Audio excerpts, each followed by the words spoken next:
What's up everybody, Matt Maran here for another car review. This is of course the 1957 Ford Ranchero Custom. Huge thanks to the LeMay Automotive Museum for providing me with this very cool Ranchero to review for you guys today. Also thanks to Shell for providing this opportunity. This Ranchero is actually part of the 4th annual Drive Home that's put on by America's Automotive Trust. They road trip from Texas all the way to Detroit in the middle of winter in these trucks, with the final destination being the North American International Auto Show.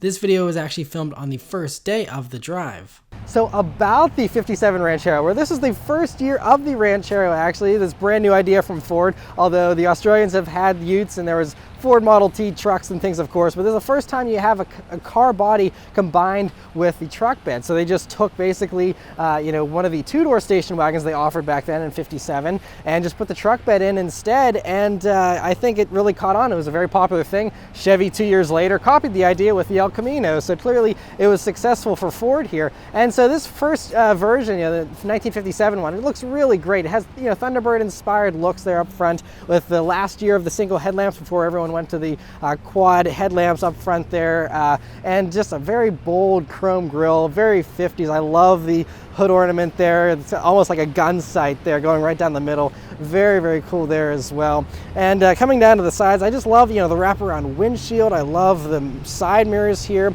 the window trim. Everything is just so stylistic. And then as you go out towards the back there, you have the fins that are just so iconic. And Ford was a little more restrained than some other companies back in the mid to late 50s with these fins, but just very tasteful. And again, more of that Thunderbird influence out back there. I mean, with taillights that are nearly identical to the Thunderbird, and looks very, very attractive still though. And you still have a very usable truck bed. Back in 1957, this could actually haul a slightly higher payload than even the standard pickup trucks of the time. So it was still very usable as a real truck, but still had very car-like driving demeanor, of course, since it was basically the station wagon just with the truck bed there. And so overall, from the outside, it is just very beautiful, and especially in this gray color, it really gives it a little bit more of a modern look than some of the pastel colors you saw back then. But this one looks really great. I love, these tall sidewall tires with the dog dish hubcaps look really cool. And overall, I just love the style of this car. Right, so the interior of the Ranchero here, well, it is just a time capsule. It's so cool looking. First thing you see are these wide bench seats. No bolstering to speak of whatsoever, but they're very soft and comfortable, and it's just such a cool seat. You can see you just have the lap belts here, and that's it. On the doors, I love the colors. It's just so bright.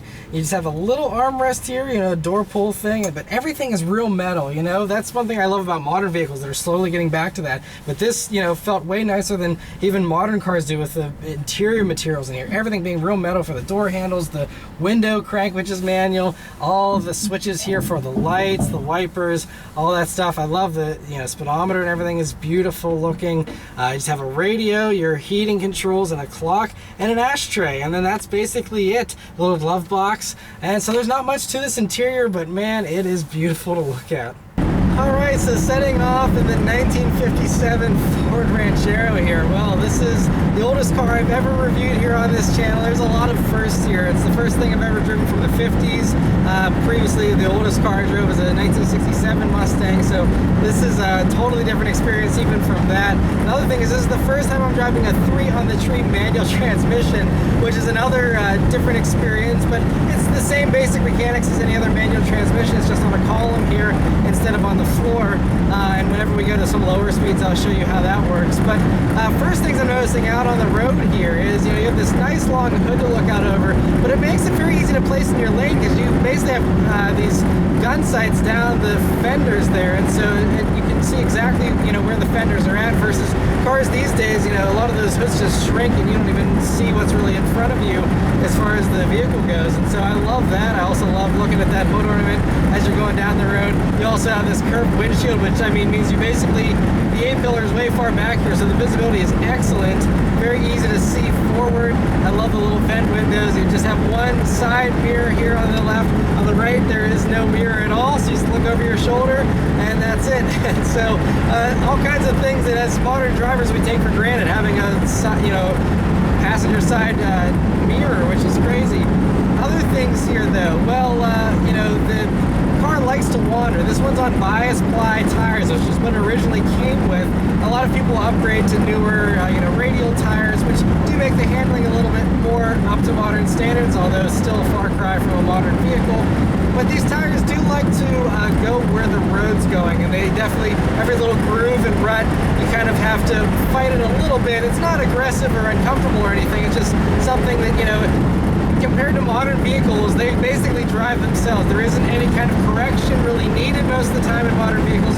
Whereas with this, I'm always making little adjustments to the steering wheel, which by the way is massive, and but that really adds to the experience. And the massive wheel actually helps when you're at low speeds in parking lots and stuff to give you the leverage you need, since this doesn't have power steering, in order to actually physically turn the wheel as it's grinding against the ground there. It's just another thing that we take for granted with power steering. Another thing, this vehicle just has 4 drum brakes, and they're not power brakes either. So I mean, you really got to put your muscle into getting these brakes to actually slow you down. And braking times, even back whenever this was brand new, Motor Trend tested this in 1956, and they said it basically, I think it was 174 feet from 60 to 0, compared to modern vehicles, that are around a little over 100 feet, 110, 20 feet is on average these days. So a full, like 50 feet extra. But then again, it wasn't cruising at 60 a whole lot. I mean, obviously at highway speeds and stuff, but otherwise, 0 to 60 for a vehicle like this was, I think, about 11 and a half seconds, again, when it was new, and that was with the 292 V8. This one I'm driving here has the 272 cubic inch V8 engine, which is a little less horsepower. The 292s was the Thunderbird Special. They had 205 horsepower, and I think about 295 pound-feet of torque.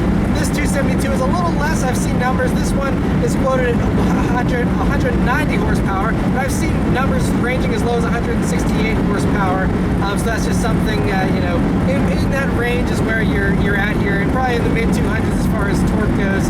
And, for a vehicle like this, it's plenty of power, though, because these only weigh about 3,200 pounds. And so, you think, yeah, it's a pretty big, vehicle, American steel and muscle and stuff, but it really wasn't all that heavy compared to modern standards. Another interesting thing about this vehicle is the windshield wipers. So we're actually driving during a little bit of rain here. I'm on this drive home is what they call it, with America's Automotive Trust and the American Car Museum. And so they're all headed up to the Detroit Auto Show here in about a week or two. And so they're doing like a 10-day road trip all the way up. And so they're driving in January with these classics. And so you have, as you can probably see from my camera pointed forward there, the windshield wipers are very slow, and they're vacuum operated. So that means whenever I'm putting my foot on the gas, they actually don't move. And then once I lift off, then they can actually operate. They operate off the vacuum of that throttle, which is really funny, and just another thing that was just standard back then, and that's just how you use windshield wipers. Another thing these days, we have electric ones, obviously, and take them for granted. They're automatic these days, rain sensing and stuff. And this, it was dependent on how much throttle you gave as far as how much wiping you had. So it's this whole experience is really just like a trip back in time, and it's also just shows you just how different things were, even something as simple as driving. Now, there's a lot of stuff that's obviously very much the same, using a manual transmission. The clutch is very predictable, and like you would expect, and very similar to the feeling of a normal modern clutch, although a little bit heavier than probably most of the stuff out there these days.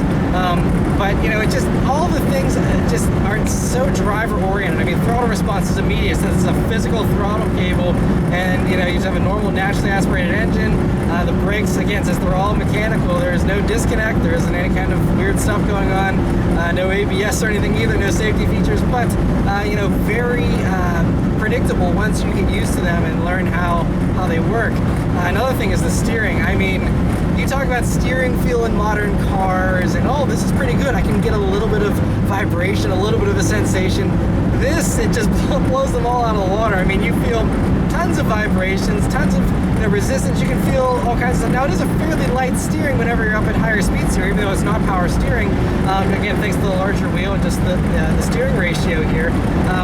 But it still is just, I mean, you feel so much more in this car than you do in modern vehicles, and it's just it's actually one of those vehicles you can drive it it's slow, and it requires full attention. It's very engaging, and doing 50 miles an hour in this requires more work, I think, than doing 120 in a Lamborghini or something. I already mentioned the bias ply tires as far as handling goes, but other handling things. Now, of course, the Ranchero probably wouldn't have been one of the sharpest handling of the 57 Fords, and that's mostly because you don't have very much weight over the back wheels there with the truck bed. So, it's definitely the whole experience, even though it's only 3,200 pounds, you don't feel like you want to rush it. Obviously, it's part of that is because it's a very old car. Part of that's also just because, you find yourself just feeling like you want to just take it easy. It's a relaxing car to drive, and I think that's where its comfort zone is. You really are more in tune with vehicles like this, and you can feel when they're comfortable and when you're kind of pushing them a little too much. And although the steering has lots of feeling to it, it still isn't very precise. So I mean, you still have a lot of turns before you start getting action, and I can wiggle it like this and not really go a whole lot as far as turning in my lane here. So it's one of those things where it's a little bit of a guessing with the steering, at least once you're first starting off, and that combined with the softer suspension, the tall sidewall, and the bias ply tires, just not having a ton of grip, especially here in the rain, means that your limits are pretty low. But at the same time, it's not a vehicle you want to push. You don't want to, be trying to go faster and faster around a corner. You just want to take it slow and sit back and relax in this comfy bench seat and just kind of take it all in. But handling predictably is not going to be even remotely close to even the worst handling modern vehicles. All right, so setting off from a stop here, we're in first, and then you go up and push it back for second. And then they're all very short gears, so I mean, I'm doing 30 and then I'm already back into third. You just push it down all the way, and so it's just your first, second, third, and then reverse is all the way up and then towards you. And so it's actually really simple and easy to get the hang of. You do it, a few times, and all of a sudden, you're doing it in your sleep. So that's pretty cool. And it's very common, this transmission too. I mean, back in 57 you could get this with an automatic. I think it was a 2-speed automatic at that point. And so but before, I mean, these three on the trees, you even see them in some trucks and stuff all the way up into like the 60s and 70s. But I mean, before like the mid 50s, it was basically, this was the only transmission you had, is the three on the tree. You look at cars from the 40s, almost all of them, that's basically what you had, aside from some GM models that I think had the Hydromatic introduced in the late 40s. But I mean, so everyone drove this. This was the way it was, men, women, children alike, everyone. It was the three on the tree. And so that's really cool. It's very easy. I can understand how just about anyone can master it, and it's pretty simple. So otherwise though, it's just a really great thing to cruise in. Now, we're up at some higher speeds now, and you do have some wind noise. That's one thing. I expected it to be a little bit quieter, because you see the advertisements from back then saying how it's, living room quiet and comfortable and all these types of things.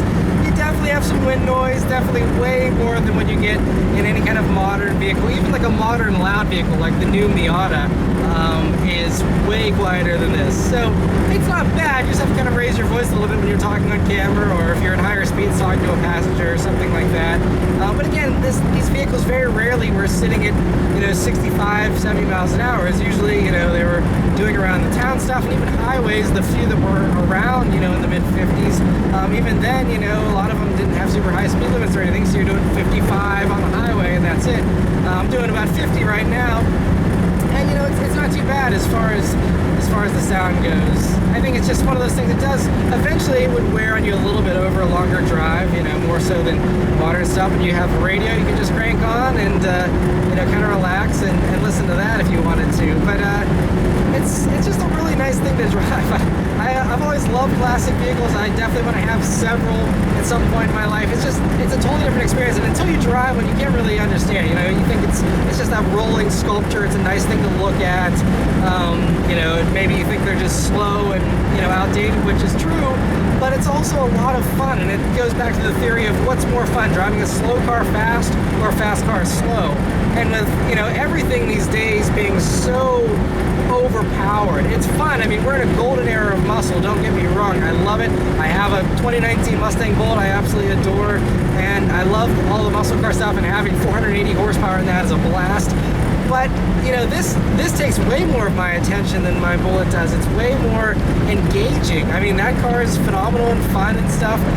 But you know, once you get up to speed, it's, you know, it's one of those things, like, it almost drives itself compared to something like this, where you feel like you're in charge of the car. You're in charge of everything it's doing. You don't have any nannies helping you out. You don't have any assistants. You have your own two eyes. You have your, you know, feet. You have your guts guiding you as far as how, you know, long you can wait before you brake and things like that. And that's basically it. So I mean, it's an absolute blast. I mean, you know, these vehicles, another thing is, they're not the safest, of course. Back then they were safe. You have, you know, padded dashboard, which was a really nice safety innovation back then. So whenever you did hit something, you smacked your head on something somewhat soft instead of something rock hard, like the metal dashboards they had just a year or two prior. So there's those types of things that, you know, they had as innovations, but still, compared to modern standards, not safe.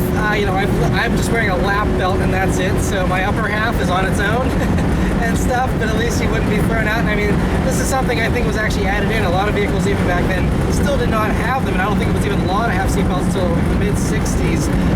So it's just a different time, and this perfectly illustrates that. But overall, it's such a cool car to drive, and I definitely recommend everyone is a car enthusiast, someone that actually, you know, enjoys driving, truly driving, and not just drag racing or having the fastest car or the most powerful or the loudest, but truly enjoys the act of driving a car.